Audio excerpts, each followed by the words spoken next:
Hello friends, कैसे हैं आप लोग? अच्छे होंगे।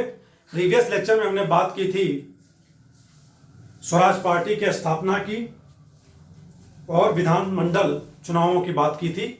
आज जो बात करेंगे हम भारतीय राष्ट्रीय आंदोलन के तृतीय चरण में 1919 से 1947 के बीच में कांग्रेस के अधिवेशन की कुछ और साइमन कमीशन के आगमन और उसकी रिपोर्ट की बात की जाएगी। और नेहरू रिपोर्ट जो संविधान का प्रारूप तैयार करने के लिए नेहरू कमेटी का गठन किया गया था 1928 में, उसके बारे में आज हम लोग डिस्कस करेंगे। शुरू करते हैं। सबसे पहले शुरू करते हैं क्या, कानपुर अधिवेशन। ये एक इंपॉर्टेंट अधिवेशन है। क्यों अधिवेशन है? क्योंकि यह अधिवेशन जो कानपुर अधिवेशन 1925 में होता है, यानी कि 40वां अधिवेशन था 1925 में। कानपुर में कांग्रेस का कब था? 1925 में। और इसके जो अध्यक्ष होते हैं या होती हैं, अब तो आप समझ ही गए होंगे, सरोजिनी नायडू। सरोजिनी नायडू प्रथम भारतीय महिला थी कांग्रेस की अध्यक्ष। तो ये प्रथम भारतीय महिला थी। और प्रथम महिला अध्यक्ष कौन थी? एनी बेसेंट, 1917 के कलकत्ता अधिवेशन में। ओके, तो याद रखेंगे, प्रथम महिला अध्यक्ष कांग्रेस की बात करेंगे तो वो श्रीमती एनी बेसेंट 1917 के कलकत्ता अधिवेशन में बनी थी। और प्रथम भारतीय महिला अध्यक्ष की बात करेंगे तो सरोजिनी नायडू हैं, कानपुर के अधिवेशन 1925 की अध्यक्ष, प्रथम भारतीय महिला अध्यक्ष। तो कानपुर अधिवेशन में कुछ प्रस्ताव पास हुए, क्या क्या निर्णय लिए, इसकी बात करते हैं हम लोग। जैसे हिंदी राष्ट्रभाषा के रूप में इस्तेमाल की गई, ठीक है, प्रथम बार। प्रथम बार जो है राष्ट्रभाषा के रूप में हिंदी का इस्तेमाल हुआ। और क्या हुआ? पहली बार पूर्ण स्वराज का प्रस्ताव क्या हुआ? पेश किया गया हजरत मोहानी द्वारा, लेकिन क्या ये पारित नहीं हो सका। ओके, तो पहला जो फैक्ट इसमें हुआ यह है कि प्रथम भारतीय महिला है कांग्रेस की अध्यक्ष, प्रथम भारतीय महिला सरोजिनी नायडू। ओके, दूसरा जो फैक्ट इससे रिलेटेड है, हिंदी क्या क्या है? हिंदी को क्या राष्ट्रभाषा के रूप में पहली बार इस्तेमाल किया गया। राष्ट्रभाषा, एज ए राष्ट्रभाषा। ओके, याद रखेंगे, हिंदी राष्ट्रभाषा के रूप में इस्तेमाल किया जाता है पहली बार कानपुर के अधिवेशन में। कानपुर कहाँ है? लखनऊ में। ओके, तीसरा जो फैक्ट है इससे रिलेटेड वह क्या है? पहली बार पूर्ण स्वराज प्रस्ताव पेश। पहली बार पूर्ण स्वराज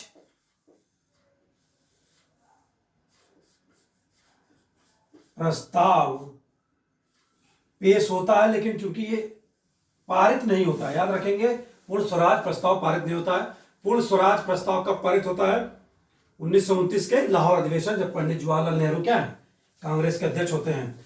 तो यह पूर्ण स्वराज प्रस्ताव किसके द्वारा पेश किया जाता है? हजरत मोहानी द्वारा। हजरत मोहानी, याद रखेंगे, हजरत मोहानी।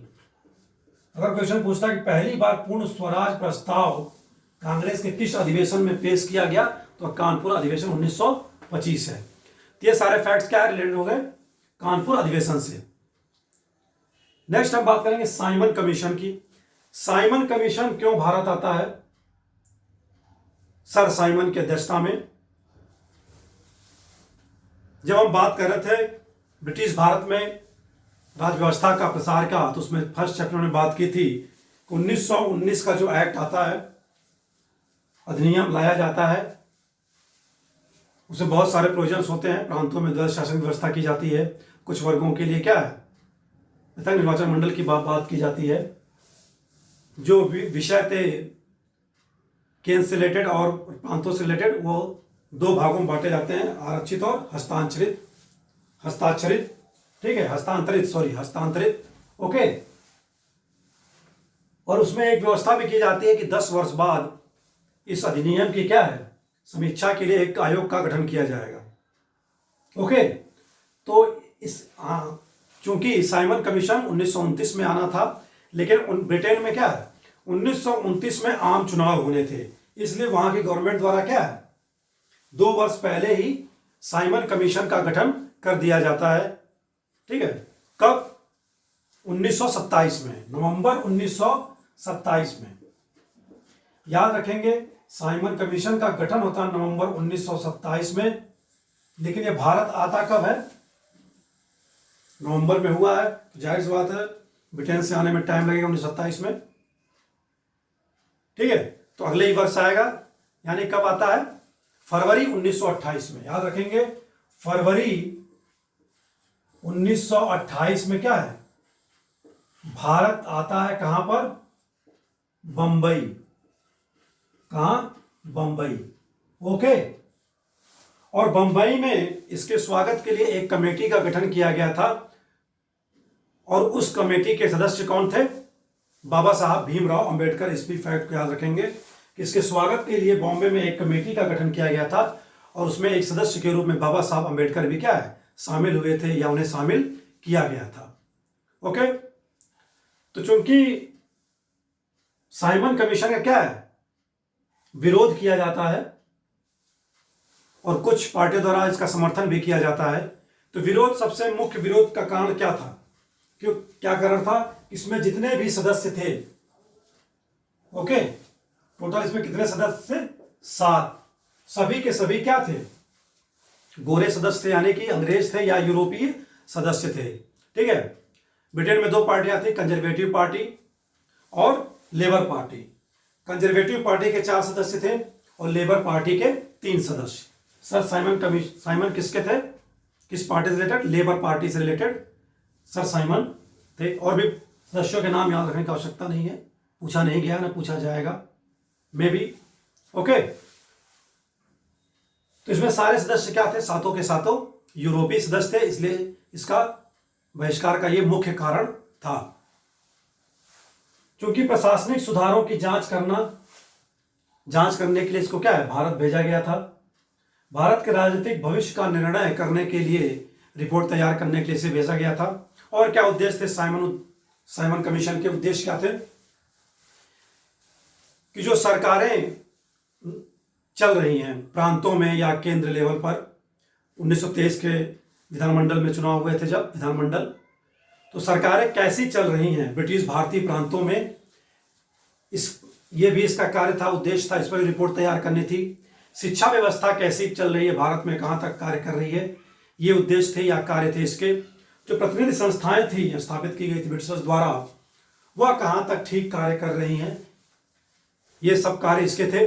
और क्या था कि जो उत्तरदायी शासन की स्थापना का प्रावधान किया गया था 1919 के एक्ट के थ्रू, भारत सरकार अधिनियम 1919 के थ्रू, उसको क्या किया जाए और बढ़ाया जाए, सीटों की संख्या बढ़ाई जाए, कम की जाए, सीमित की जाए, या कोई उचित परिवर्तन किया जाए। इन सब कार्य क्या थे? रिलेटेड थे, साइमन कमीशन से रिलेटेड थे, ओके। इसी बीच इसका विरोध किया जाता है सभी पार्टी द्वारा, कुछ पार्टियों का समर्थन किया जाता है। 1927 में ही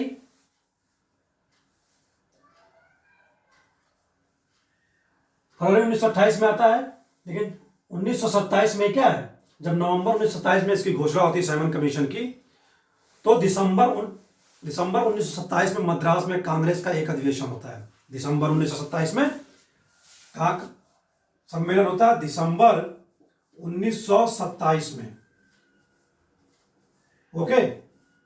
मद्रास में इसके अध्यक्ष कौन होते हैं? मौलाना अंसारी, याद रखेंगे, मौलाना अंसारी। इस अधिवेशन में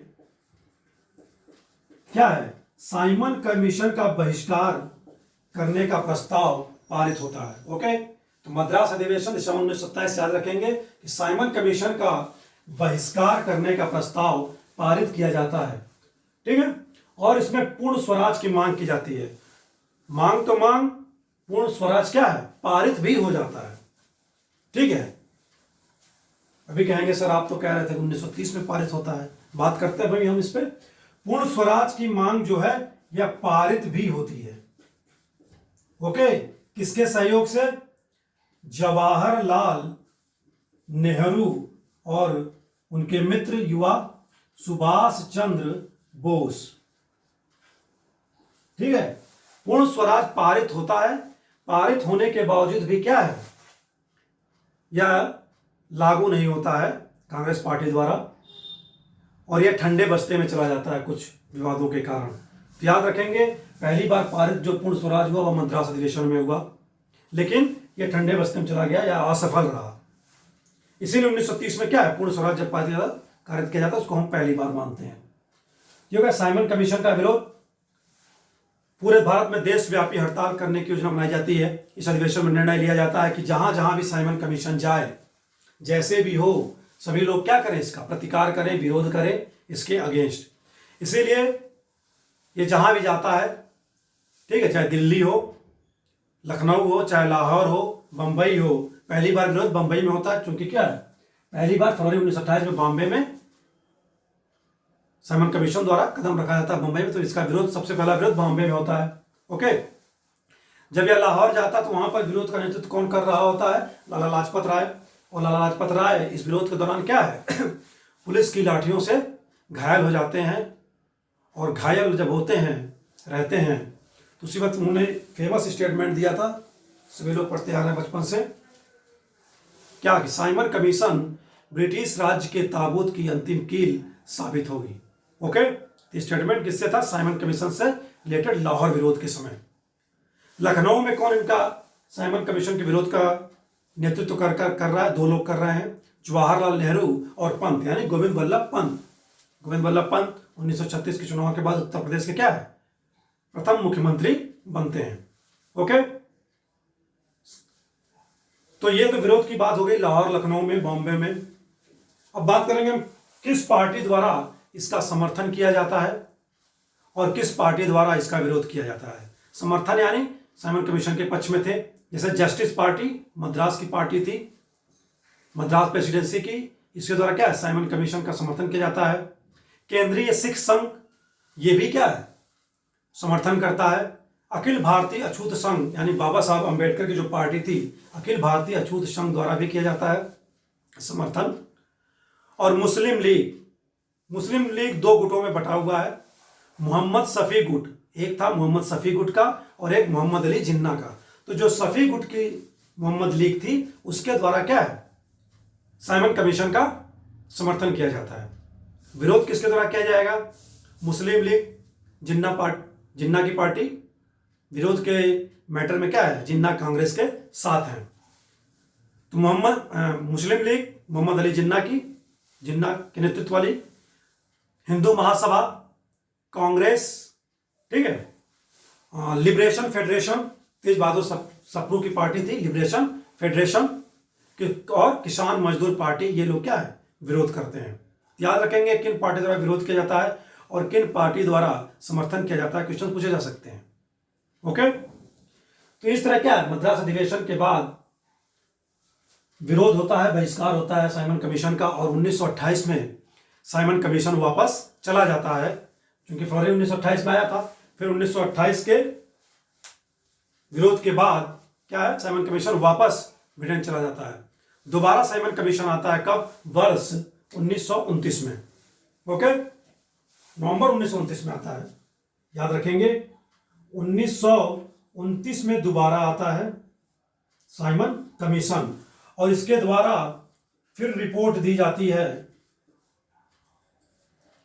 ठीक है, 1929 में वापस आता है और अपनी रिपोर्ट पेश की जाएगी अगले वर्ष मई 1930 में, मई 1930 में। याद रखेंगे रिपोर्ट कब दिया इसने, मई 1930 में। कुछ रिपोर्ट्स यहां लिखी हुई हैं, 2-3, और कुछ रिपोर्ट्स हम बात करेंगे। इसकी बात, इसने क्या बात की, जो प्रांतों में हमने द्वैत शासन लगाया था भारत सरकार अधिनियम 1935 के थ्रू, उसकी समाप्ति की जाए द्वैत शासन की, और उत्तरदायी शासन स्थापित किया जाए। तो द्वैध शासन क्या था? द्वैध शासन ये था कि जो सब्जेक्ट्स हैं उनको दो भागों में बांटा जाए, आरक्षित सब्जेक्ट्स और हस्तांतरित सब्जेक्ट। आरक्षित सब्जेक्ट वे थे जिस पर गवर्नर जनरल या वायसराय या उसकी कार्यकारिणी परिषद द्वारा क्या है, कानून बनाए जाते थे। जैसे जेल, पुलिस, वित्त, ये सब कानून व्यवस्था, ये सब विषय क्या थे, आरक्षित थे गवर्नर जनरल उसकी कार्यकारिणी परिषद के लिए। हस्तांतरित विषय वे थे जो क्या है, राज्यों को ट्रांसफर कर दिए गए, जैसे शिक्षा, स्वास्थ्य, ओके, ये सारे विषय स्थानीय निकाय से रिलेटेड, ये सारे विषय राज्यों को हस्तांतरित किए गए थे। लेकिन हस्तांतरित विषय पर भी क्या है, लागू तभी होते थे कानून जब गवर्नर जनरल साइन करता था, यानी कि दोनों जगह गवर्नर जनरल ही साइन करता था। तो उसी की समाप्ति की बात की गई, द्वैध शासन की समाप्ति की बात, और एक उत्तरदायी शासन स्थापित किया जाए। Okay, liability full. दूसरी जो बात किसने, कि केंद्र के लिए संघीय संविधान की बनाया जाए, संघीय संविधान, ठीक है, फेडरल कॉन्स्टिट्यूशन की बात किसने। नेक्स्ट जो बात किसने, कि जो बर्मा भी भारत का पार्ट था, बर्मा को क्या है, भारत से अलग कर दिया जाए और उड़ीसा और सिंध को अलग प्रदेश का दर्जा दिया जाए। सिंध चूंकि कहां, किसका पार्ट था, बंबई राज्य का। ओके, बंबई बहुत बड़ा राज्य था, सिंध गुजरात महाराष्ट्र का आज, ठीक है। तो सिंध बंबई राज्य का पार्ट था, इसलिए बंबई से अलग कर सिंध को अलग प्रांत बनाया जाए, ठीक है। और उड़ीसा अभी बिहार का पार्ट था, बिहार, ठीक है। 1936 में क्या है, बिहार से उड़ीसा को अलग किया जाता है 1935 के अधिनियम के थ्रू। इसे भी 1935 के अधिनियम के थ्रू एक नया राज्य बनाया जाता है। और बर्मा को भी क्या है, इसी की सिफारिश पर 1935 के अधिनियम के बाद क्या है, बर्मा को भी भारत से अलग कर दिया जाता है 1938 आते। ओके, फैक्ट्स याद कर रख ले, डेट याद चेक कर लेंगे, 1938 या 1936, ये तो 1936 है। ओके, ये तीन मेन प्रोविजन जो इसने अपने रिपोर्ट में की थी। और क्या इसने रिपोर्ट में अपने मेंशन किया था, क्या किया जाए, केंद्र में भी उत्तरदायित्व का जो फार्मूला था उत्तरदायित्व देने का भारतीयों को, उसके लिए इसने क्या किया, मनाही कर दी। मतलब कि केंद्र में कोई भी उत्तरदायित्व शासन में भारतीयों को न दिया जाए। केंद्र में पूर्ण उत्तरदायित्व किसका हो, ब्रिटिशर्स का हो। ओके, जो हाईकोर्ट अभी राज्यों के अधीन थे उसकी इसने बात की कि भारत सरकार नियंत्रण के अंतर्गत इसको क्या है, दिया जाए, हाईकोर्ट को भारत सरकार के नियंत्रण के अधीन रखा जाए। ओके, गवर्नर और गवर्नर जनरल क्या करें, अल्पसंख्यक जातियों के हितों के प्रति विशेष ध्यान दें। अल्पसंख्यक जाति, एक मिनट, सॉरी फॉर डिस्टर्बेंस, और फिर आवाज आने लगी बगल से, कोई नहीं, याद देखता हूँ।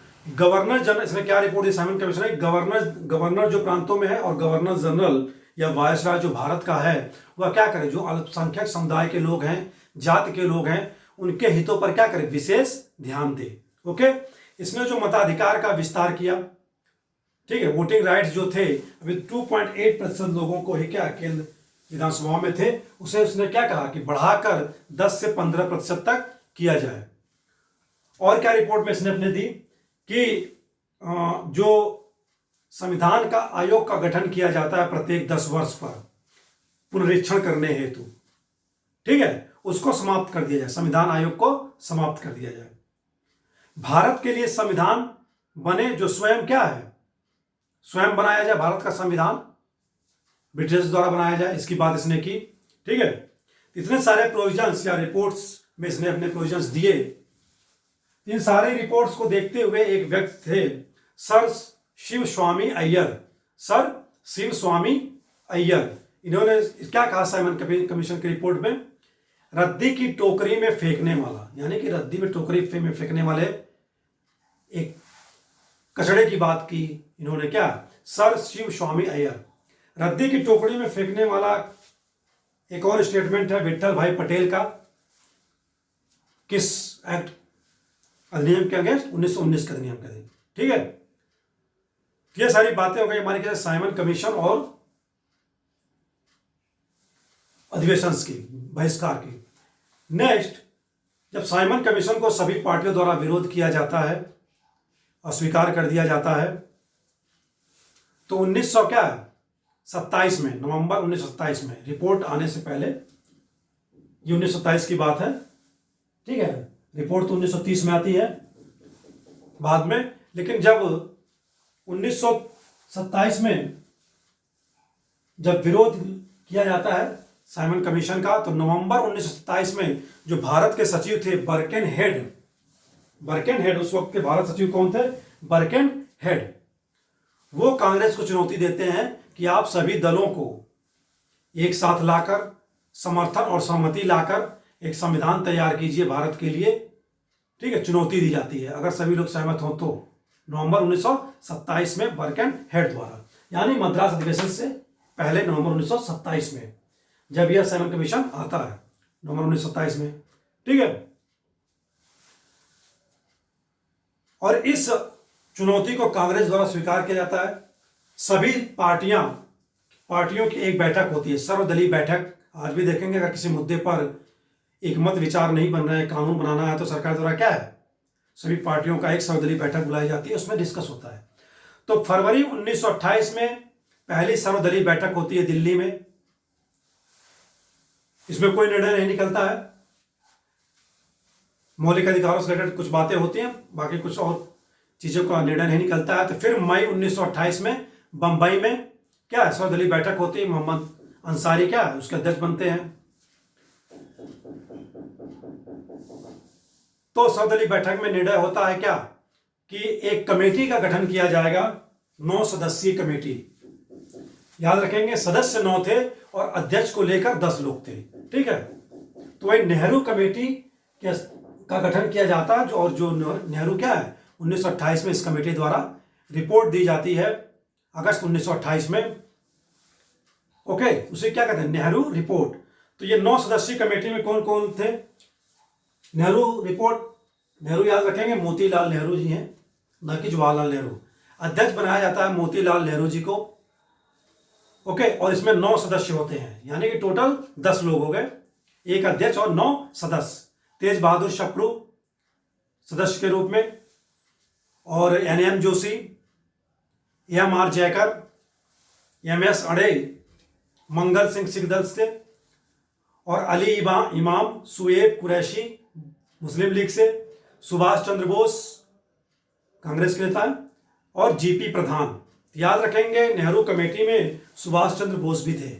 ओके, तो क्या क्या नाम हमने बात की? तेज बहादुर Sapru, NM Joshi, MR Jayakar, MS अड़े, मंगल सिंह, अली इमाम, सुएब कुरैशी, और सुभाष चंद्र बोस, और GP प्रधान। ओके, GP प्रधान। ठीक है, ये 9 सदस्य हो गए और एक अध्यक्ष, टोटल 10 लोग थे। सर्वदलीय बैठक होने के बाद अगस्त 1928 में क्या है, दूसरी सर्वदलीय बैठक मई 1928 में बंबई में होती है। उसके बाद अगस्त 1928 में क्या है, अपनी रिपोर्ट पेश की जाती है इस कमेटी द्वारा। ओके, तो इस कमेटी द्वारा कुछ अपने उद्देश्य बताए जाते हैं, संविधान से रिलेटेड, संविधान जब बनेगा तो क्या होगा, क्या प्रावधान होने चाहिए। तो नेहरू रिपोर्ट कब आती है? अगस्त 1928 में। क्रॉनिकल वाइज में याद रखेंगे, चीजें याद रहेंगी, और एग्जामिनेशन में भी क्या है, क्रॉनिकल ऑर्डर में अगर पूछता है तो सजाने में या उसको आंसर देने में आसानी होगी। पहली जो मांग थी नेहरू रिपोर्ट की, वो क्या थी? डोमिनियन स्टेट की मांग थी। यही विवाद का कारण बनता है सुभाष चंद्र बोस और जवाहरलाल नेहरू का, जो क्या है, नेहरू रिपोर्ट से खुश नहीं होते हैं। अभी बात करेंगे हम। तो डोमिनियन स्टेट की मांग की जाती है, पहला लक्ष्य होता है इनका, यानी कि अधिराज्य का शासन। अधिराज्य क्या मतलब? स्वतंत्र उपनिवेश, औपनिवेशिक शासन के अधीन क्या है, हमें स्वतंत्र शासन दिया जाए। यह क्या था? पहली मांग थी। अगर ये पहली मांग पूरी नहीं होती है तब हम पूर्ण स्वराज की मांग रखेंगे। क्या रखेंगे? पूर्ण स्वराज्य। फिर हमें पूर्ण स्वराज चाहिए। अभी तो हम आधा मांग रहे हैं।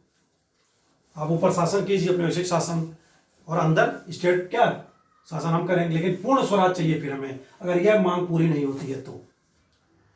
यही विवाद था। नेहरू और सुभाष चंद्र बोस क्या चाहते थे कि पहली जो मांग रखी जाए, पहला लक्ष्य जो रखा जाए, पूर्ण स्वराज रखा जाए, ना कि डोमिनियन स्टेट की मांग। ठीक है। दूसरी जो मांग की गई, भाषाई आधार पर गठित भारत क्या होगा? राज्यों का एक संघ होगा जब संविधान बनेगा तो। यही कारण बनता है भारत में राज्यों का बंटवारा का भाषा के आधार पर 1953 में पहला राज्य बनता है तमिलनाडु, आंध्र प्रदेश, मद्रास प्रेसिडेंसी से अलग होकर आंध्र प्रदेश और तमिलनाडु। बाद में बंबई, गुजरात, हरियाणा, पंजाब, बहुत सारे स्टेट्स बनते हैं भाषाई आधार पर। ठीक है।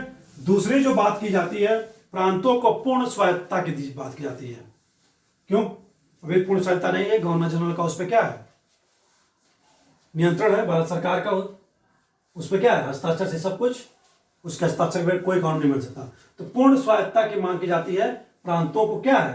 पूर्ण स्वायत्तता दी जाए। अगला जो रिपोर्ट में मेंशन रहता है वो क्या रहता है? देशी रियासतें जो अब तक केंद्र के अधीन थी, ठीक है, सॉरी क्राउन के अधीन थी, ब्रिटिश क्राउन के अधीन थी, वह भारत सरकार के केंद्र के अधीन की जाए। याद रखेंगे, देशी रियासतें क्राउन के अधीन थी, अब मांग की जाती है, इस रिपोर्ट में मेंशन किया जाता है कि किसके अधीन हो? केंद्र के अधीन रखी जाए, भारत सरकार के, ना कि ब्रिटेन के क्राउन के अधीन रखी जाए। नेक्स्ट और भी बात है, जैसे वयस्क मताधिकार की बात की जाती है, 18 वर्ष अभी है वयस्क मताधिकार। महिला समानता की बात की जाती है, धर्म निरपेक्षता की बात की जाती है, सेकुलरिज्म की बात की जाती है। ठीक है। वुमेन इक्वलिटी की बात की जाती है। ये सारे प्रोविजंस नेहरू रिपोर्ट में किए जाते हैं। फिर वही बात घूम कर आती है, सुभाष चंद्र बोस और जवाहरलाल नेहरू क्या है, इस रिपोर्ट से खुश नहीं होते हैं, क्योंकि उन्हें पूर्ण स्वराज पहला लक्ष्य चाहिए था।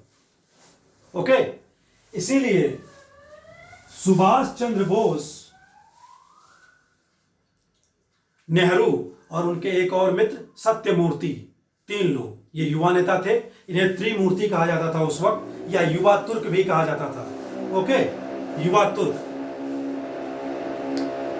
एक्चुअली बगल में कंस्ट्रक्शन चल रहा है इसलिए आवाज आ रही। तो त्रिमूर्ति या युवा तुर्क कहा जाता था जवाहरलाल नेहरू और सुभाष चंद्र बोस और सत्यमूर्ति को। तो रिपोर्ट से खुश न होने के कारण इनके द्वारा एक संगठन का लीग का गठन किया जाता है, all India independence league, all India independence league, नवंबर 1928 में। ठीक है। इस रिपोर्ट के आने की बात होगी, याद रखेंगे क्रम, नवंबर 1928, नवंबर 1928, ऑल इंडिया इंडिपेंडेंस लीग, किसके द्वारा? जवाहरलाल नेहरू प्लस सुभाष चंद्र बोस प्लस सत्यमूर्ति, युवा तुर्क या त्रिमूर्ति भी कहते हैं। तो युवा तुर्क और त्रिमूर्ति में 3 लोग थे, नेहरू, बोस और सत्यमूर्ति। और ये अपना लक्ष्य क्या रखते हैं? पूर्ण स्वराज का लक्ष्य इनका प्रथम लक्ष्य होता है। ओके, इस पार्टी का। और इसी पूर्ण स्वराज लक्ष्य के कारण क्या है? रिपोर्ट से खुश नहीं होते। नेक्स्ट बात करेंगे हम, नेहरू रिपोर्ट के आने से पहले मोहम्मद जिन्ना ने भी मार्च 1929 में क्या है, एक 14 सूत्री सूची जारी की थी। ठीक है। तो नेहरू रिपोर्ट के विरोध भी किया जाता है कुछ लोगों द्वारा, सांप्रदायिक तत्वों द्वारा, सांप्रदायिक इच्छा रखने वाले, जैसे हिंदू महासभा। अब कहेंगे हिंदू कहाँ सांप्रदायिक हो गए हिंदू महासभा ने विरोध किया नेहरू का। सिख और अल्पसंख्यक सिख, मोहम्मद अली जिन्ना और सफ़ी गुट एक हो जाता है। जो सिख मोहम्मद मुस्लिम लीग थी, 2 भागों में बटी थी, सफ़ी गुट, मोहम्मद सफ़ी गुट और जिन्ना, अब दोनों क्या है? एक हो जाते हैं। क्यों होता है ये जिन्ना मुस्लिम लीग? मुस्लिम लीग चाहती है क्या, केंद्रीय जो लेजिस्लेटिव असेंबली है, केंद्रीय विधानमंडल है, उसमें 1/3 भाग मुस्लिमों के लिए आरक्षित किया जाए। इस मैटर को नेहरू रिपोर्ट से क्या है, विरोध करती है। ओके, तो विरोध कौन कौन कर रहा है, हिंदू महासभा, नेहरू रिपोर्ट की याद रखेंगे, सिख, मुस्लिम लीग, 3 पार्टियां। तो नेहरू रिपोर्ट से पहले क्या है, मार्च 1929 में जिन्ना द्वारा 14 सूत्री कार्यक्रम लागू किया गया था। तो पहली बात हमने कर ली, केंद्रीय विधानसभा में 1/3 भाग, प्रांतों में भी 1/3 भाग की बात की जाती है मुस्लिमों के लिए। पृथक निर्वाचन मंडल की बात की जाती है, जिन्ना के 14 सूत्री कार्यक्रम में थे, कुछ जान लेते हैं हम लोग। अवशिष्ट शक्तियां प्रांतों में निहित की जाए, ये भी मांग थी, 14 सूत्री मांग जिन्ना की, मार्च 1929 में। सिंध को बंबई से अलग किया जाए, नेहरू रिपोर्ट में था, इसकी मांग की थी इन्होंने मार्च 1929 में, इसलिए क्या है, नेहरू रिपोर्ट में ये मांग थी, सिंध को बंबई से अलग किया जाए। धार्मिक स्वतंत्रता, सभी लोगों की धार्मिक स्वतंत्रता सुनिश्चित की जाए, ये मांग जायज लगती है, धार्मिक स्वतंत्रता सभी व्यक्तियों की होनी चाहिए। ओके, वही बात है, ठीक। केंद्रीय विधानसभा और प्रांतों में क्या है, 1/3 भाग बात की गई, और केंद्रीय विधानसभा में 1/3 भाग चाहिए ही चाहिए, इसीलिए क्या है, नेहरू रिपोर्ट का, इनके द्वारा, नेहरू रिपोर्ट में ये बात मेंशन नहीं थी, इसलिए इनके द्वारा क्या है, मोहम्मद अली जिन्ना द्वारा विरोध किया जाता है। ठीक है, याद रखेंगे, मोहम्मद अली जिन्ना, मार्च 1929, जिन्ना का 14 सूत्री कार्यक्रम सूची जो भी। तो साइमन कमीशन की बात कर ली हमने। ओके, नेक्स्ट जो बात करेंगे हम किसकी, ऑल इंडिया हो गया, ये ऑल इंडिया इंडिपेंडेंस लीग हो गई। कलकत्ता अधिवेशन, अगले ही वर्ष कलकत्ता अधिवेशन होता है। कब होता है कलकत्ता अधिवेशन, दिसंबर 1928 में। ठीक है, दिसंबर 1928, नवंबर 1928 में इसका गठन हो रहा है, याद रखेंगे, 1 महीना पहले, अगस्त 1928 में नेहरू रिपोर्ट आती है, एक क्रम है। ठीक है, और ये साइमन कमीशन रिपोर्ट इस सबके बाद है। तो दिसंबर 1928 में कलकत्ता में कांग्रेस का अधिवेशन होता है, किसकी अध्यक्षता में, MLN यानी मोतीलाल नेहरू, मोतीलाल नेहरू की अध्यक्षता में क्या है, कलकत्ता में अधिवेशन होता है मोतीलाल नेहरू के। इसमें क्या बातें की जाती हैं, इसमें स्वीकार किया जाता है नेहरू रिपोर्ट को एक महान योगदान के रूप में, भारतीय राजनीति के दृष्टिकोण से सांप्रदायिकता के प्रभाव खत्म करने के दृष्टिकोण से। ठीक है, एक महान योगदान माना जाता है। और क्या प्रस्ताव पारित होता है कि अगर एक अहिंसक असहयोग आंदोलन शुरू किया जाएगा कांग्रेस द्वारा, क्यों किया जाएगा, अगर ब्रिटिश सरकार इस रिपोर्ट को नहीं मानती है। कब, 31 अगस्त 1931। ये हालांकि जो डेट रखी जाती है कांग्रेस अधिवेशन में, वह 31 अगस्त 1930 रखी जाती है, लेकिन सुभाष चंद्र बोस और नेहरू के दबाव में यह डेट बढ़ा दी जाती है और रखी जाती है कब तक, 31 अगस्त। क्वेश्चन पूछा जाए कि क्या डेट निर्धारित की गई, तो 1931, 31 अगस्त 1931 तक अगर ब्रिटिश सरकार द्वारा रिपोर्ट नहीं मानी जाती, नेहरू रिपोर्ट, तो क्या है, अहिंसक असहयोग आंदोलन, अवज्ञा आंदोलन शुरू किया जाएगा। और इसी कलकत्ता अधिवेशन में कांग्रेस का एक विदेश विभाग भी क्या है, एक विदेश विभाग स्थापित किया जाता है। ओके, ये सारी बातें हो गई कलकत्ता अधिवेशन 19 दिसंबर 1928 में। लेकिन इसके पहले एक सर्वदलीय बैठक और होती है। ये तो अधिवेशन कब होता है, 28 से 31 दिसंबर के बीच, 1928। ठीक है, लेकिन एक और सर्वदलीय बैठक होती है कब, 22 दिसंबर 1928 को, यानी कि 4 दिन पहले। उसमें कलकत्ता अधिवेशन में सर्वदलीय बैठक होती है कलकत्ता में ही, पुनर्विचार करने के लिए, क्या पुनर्विचार किए जाए, सब विरोध, पार्टी द्वारा विरोध भी हो रहे थे, पुनर्विचार करने के लिए सर्वदलीय बैठक होती है। ओके, पुनर्विचार रिपोर्ट पर। ठीक है, कुछ पार्टियां इसलिए क्या है, विरोध भी कर देती हैं, और ब्रिटिश सरकार भी द्वारा भी क्या है, इस रिपोर्ट को माना नहीं जाता है। ओके, तो ये बातें हो गई हमारी आज के क्लास में। कलकत्ता अधिवेशन तक हमने बात कर ली, 1928। साइमन कमीशन की बात की, विरोध हुआ, साइमन कमीशन का विरोध बहुत जगहों पर हुआ। पुलिस ने यहाँ पर पशु बल का भी प्रयोग किया, साइमन कमीशन के जब जुलूस निकलते थे विरोध में, पशु बल। ओके, पशु बल यानी पशुओं का झुंड छोड़ दो जुलूस पर। ओके, पशु जुलूस क्या होगा, तितर बितर हो जाएगा। तो ये सब चीजें हमने आज की क्लास में डिस्कस कर ली। नेक्स्ट बात करेंगे कल से हम लाहौर अधिवेशन से, जहां पूर्ण स्वराज की मांग पंडित जवाहरलाल नेहरू की अध्यक्षता में स्वीकार कर ली जाती है रावी के तट पर लाहौर। आज के लिए इतना ही। नमस्कार। Thanks for watching the video.